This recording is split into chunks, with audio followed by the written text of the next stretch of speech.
আসসালামু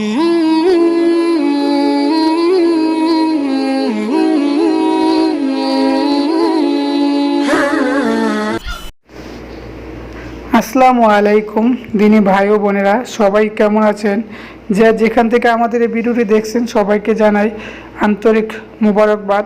তো দোস্ত এবং বন্ধুরা, ভাই ও বোনেরা, আজকের ভিডিওটি হচ্ছে বিপদের দোয়া এবং বিপদে পড়লে যে দোয়াটি পাঠ করবেন এবং বিপদের সর্বোত্তম যে দোয়াটি, সে দোয়াটি আজ আমি আপনাদের সাথে শেয়ার করব। এবং এই দোয়াটি যদি আপনারা আমল করে থাকেন বা নিয়মিত আমল করেন তাহলে আপনাদের বিপদ ইনশাল্লাহ অনেকটাই দূর হয়ে যাবে।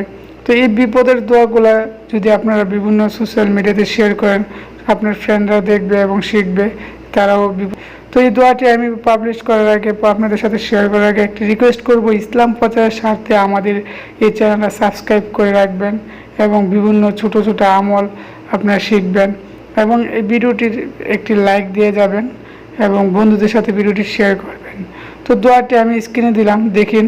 তো দোয়াটির উচ্চারণ আমি করলাম, বাংলা উচ্চারণ, সম্পূর্ণ বাংলা পরিবেশনে আমাদের চ্যানেলটি। তো দোয়াটি হলো লা ইলাহা ইল্লা আনতা সুবহানাকা ইন্নী কুনতু মিনাজ জালিমিন। আমি দোয়াটি আরেকবার পড়ছি, আমার সাথে সাথে পড়ে নিন। লা ইলাহা ইল্লা আনতা সুবহানাকা ইন্নী কুনতু মিনাজ জালিমিন।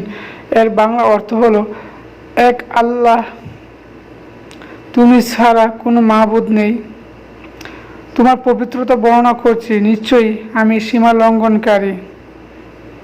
তিরমিজি 3500। তো বন্ধুরা, এই দোয়াটি যারা আমার সাথে পাঠ করেছেন অবশ্যই আপনাদের বিপদ থেকে অনেকটা মুক্তি পাবেন এবং এই দোয়াটি মুখস্থ করে রাখুন, বিভিন্ন সময় আপনারা পাঠ করবেন এবং বিভিন্ন বালা মুসিবত থেকে মুক্তি থাকবেন। তো ভিডিওটি সম্পূর্ণ দেখার জন্য আপনাকে অসংখ্য ধন্যবাদ।